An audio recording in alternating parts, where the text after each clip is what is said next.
सरकार के मुख्य आर्थिक सलाहकार वी अनंत नागेश्वरन ने कहा, E20 पेट्रोल से गाड़ियों में नुकसान हो रहा है।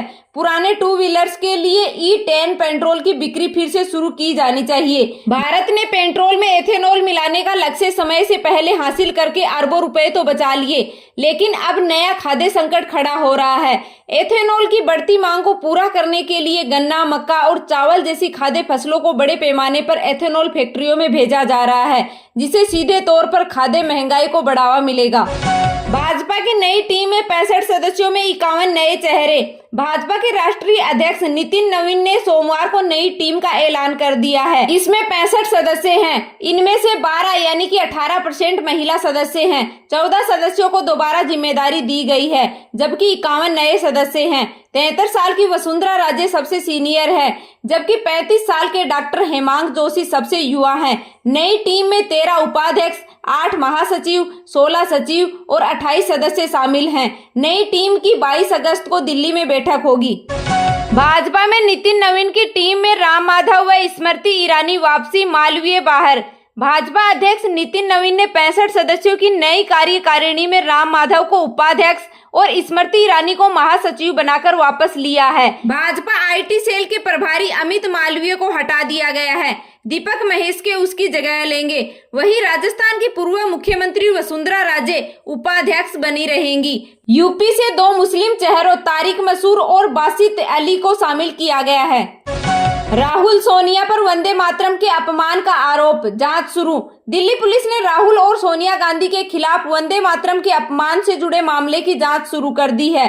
16 अगस्त को आईपी स्टेट थाने में एक वकील ने शिकायत की थी। इसमें दोनों नेताओं के खिलाफ एफआईआर दर्ज करने की मांग की गई है।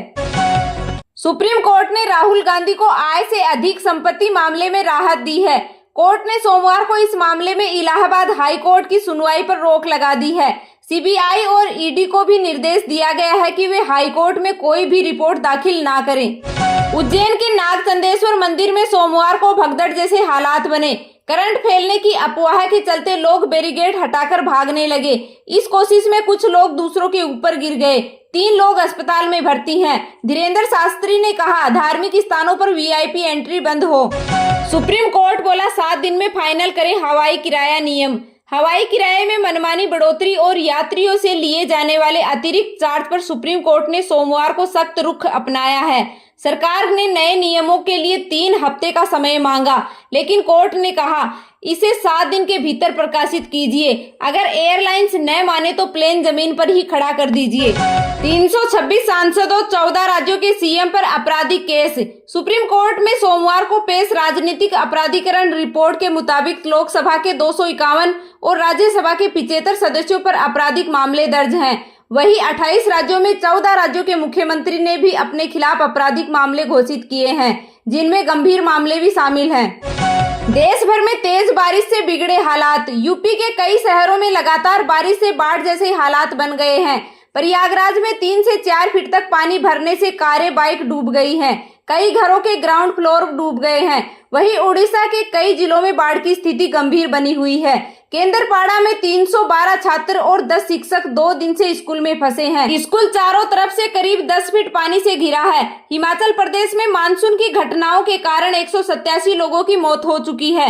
राज्य में 294 लोग घायल हैं और 31 अभी भी लापता हैं। असम में बाढ़ से 480 करोड़ का नुकसान, 26,000 घर प्रभावित हुए। राजस्थान में 18 अगस्त से बारिश की गतिविधियां बढ़ेंगी और इस दिन 8 जिलों में येलो अलर्ट जारी किया गया है। रूस का यूक्रेन पर मिसाइल हमला। रूस ने यूक्रेन के क्रीवी रीह शहर में भारतीय अरबपति लक्ष्मी मित्तल की कंपनी स्टील प्लांट पर मिसाइल हमला किया। हमले में 2 लोगों की मौत हो गई और 13 कर्मचारी व ठेकेदार घायल हुए हैं। यह यूक्रेन का सबसे बड़ा स्टील प्लांट है। गोल्ड टेस्ट में भारत ने 178 रन की बढ़त बनाई। जडेजा के टेस्ट में 350 विकेट पूरे। भारत ने गोल्ड टेस्ट के तीसरे दिन श्रीलंका को 284 रन पर ऑल आउट कर पहली पारी में 178 रन की बढ़त बनाई। भारतीय स्पिनर रविंद्र जडेजा ने टेस्ट में 350 विकेट और 4000 रन पूरे करने वाले दुनिया के चौथे खिलाड़ी बने। भारत की ओर से माधव सुथार ने 4 विकेट लिए। रविंद्र जडेजा को 3 विकेट मिले। भारत के आयुष शेट्टी ने वर्ल्ड चैंपियन को हराया।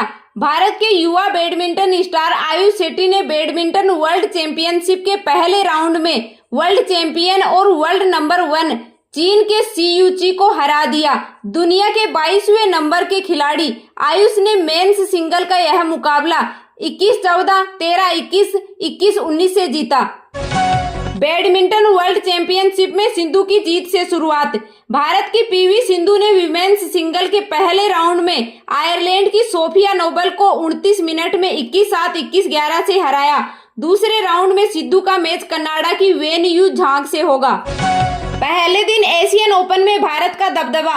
देहरादून में चल रही Asian open short track speed skating trophy 2026 के पहले दिन भारत ने सबसे ज्यादा 8 मेडल जीते। इनमें 3 गोल्ड, 3 सिल्वर और 2 ब्रांज शामिल हैं। एलपीजी ई-केवाईसी की डेडलाइन बढ़कर 23 अगस्त हुई। ऑयल कंपनियों का सर्वर और मोबाइल ऐप डाउन होने से ग्राहक परेशान हैं।